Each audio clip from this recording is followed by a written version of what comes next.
sluggishness that kind of was on the last two that you couldn't help but feel with the, what happened with the changes in the band after that kind of made it seem... I know what you mean. We did Burn, which everyone feels is a strong album. We had a lot of time to go into it, But obviously, we had a lot to prove with changing the lineup, with bringing Glenn and me into Deep Purple. So we worked really hard on the road, touring all over the place.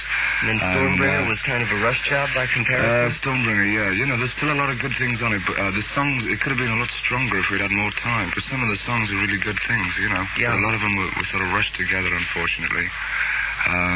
It's like at the last minute someone said, hey, man, you got an album to do. It's like, Christ, Ritchie and me used to sit down and Glenn and everything, it was like, we could have been a lot better, but it was rushed, But there's still some good shit on it, The new one seems to have a different genesis of people doing it. It's a lot fresher, I think.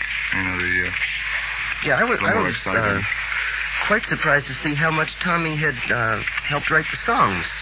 It was quite an interesting surprise to me. Well, it's like, with a fresh... Like, Glenn and I were given a lot of ground for the Burn album, with us coming in to make it fresher, That's the reason the band changed. It seems to be less of a whole group composition than they'd had before. Everyone contributes, like Ian Pace, who, isn't really a writer, but the sound and the ideas he generates, and particularly the rhythm, which, I guess similarly John Lord on this record, because he didn't... This is one of the finest things I've heard John do on his playing. This time around, I think it's one of the most superb songs I've ever heard.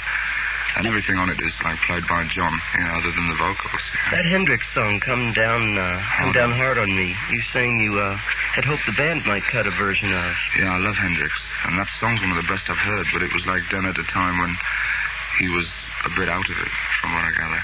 And obviously all the tapes were finished up later. Yeah, the whole, the idea of the song is terrific, and I wanted us to cut a version of it, Not particularly for an album, but say for a B-side of a single or something. Just kind of got off on the song, and I think we could have interpreted, the song pretty well. Purple hasn't really done any amount of covering anything. They've really wrought all the stuff for the last forever long I can remember. Yeah, it's been a change. Fortunately, I think we can come up with it. We can write some good stuff, I'd like to see some other artists cover some of the songs and treat them differently, because we treat them the way Purple would, obviously. There's a lot of songs we do, particularly, there's Stormbringer again. There's a lot of songs on there would have been good songs for some artists to cover and, rearrange. You're telling me that off the teaser album, Tommy Bolin's solo, that you do Homeward Strut live. Yeah, we do. With Ian, we feature a drum solo by Ian, which is a very exciting piece. He's the best drummer in rock for me. And at the end of it, after the solo, we go into this tune from Tommy, which is called Homeward Strut. And sounds...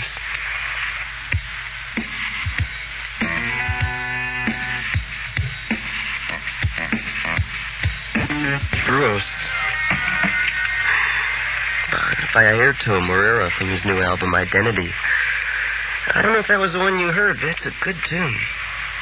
Dave Coverdale of Deep Purple visiting with us at WMMR.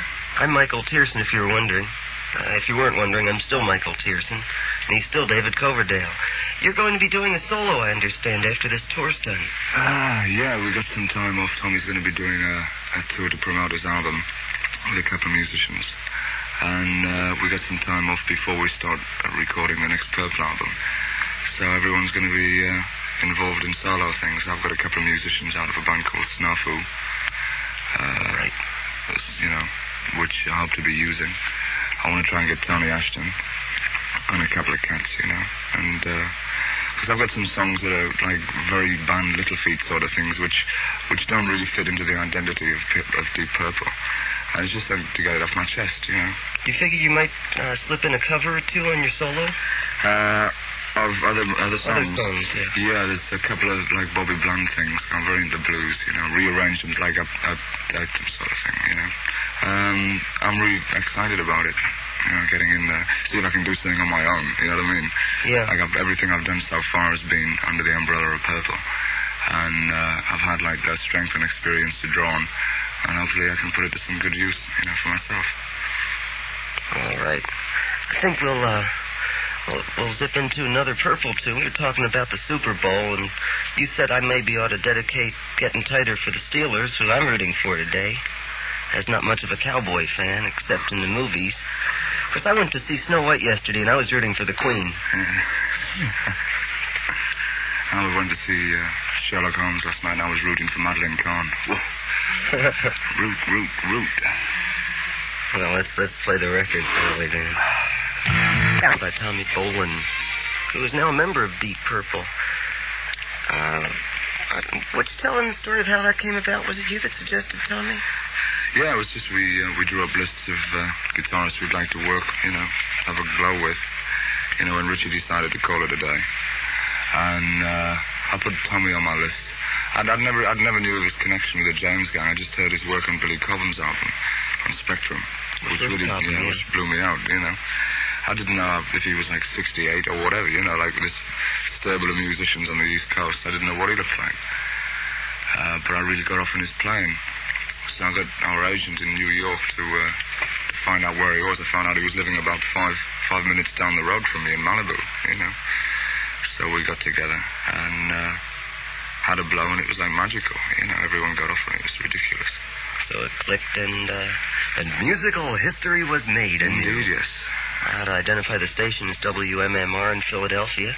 Guest is David Coverdale of Deep Purple, who are playing the Spectrum tonight.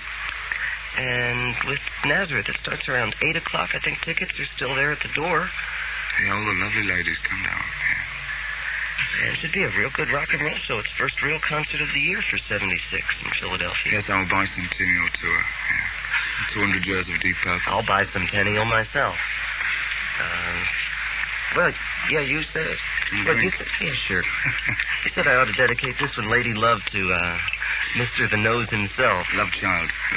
Lady Love Child. No. Tommy, this is... I'm sorry, This is by Tommy Snippet. This is for W.C. Fields. Among other reasons. Wild of Fang.